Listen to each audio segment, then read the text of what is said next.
Supplemental heat. The miserable life of a mechanic. How about that?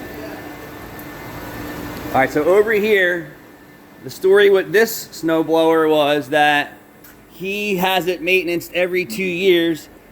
He broke the pull cord, so we put a new pull start cord on it. And this is a third hand-me-down, snowplow. So I said, yeah, I'll look at it. At a quick glimpse, I said, who's the guy that serviced it last? He said, my regular guy. I'm like, that's great. I said, where's the carburetor bowl? The cheap guy who says that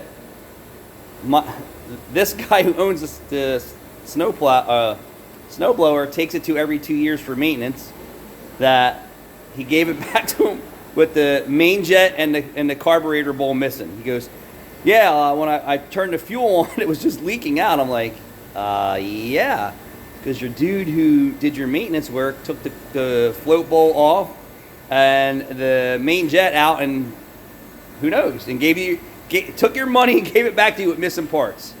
How about that for the cheap guy? So that was 2 basket cases. The other one, I said, yeah, it's too far gone with the cheap guys working on it, the other one. So he came and picked that one up.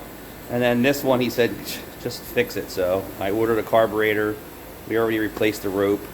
And I hope that his cheap guy has done a good job taking care of the engine. That's what the cheap guy gets you. Thanks for watching.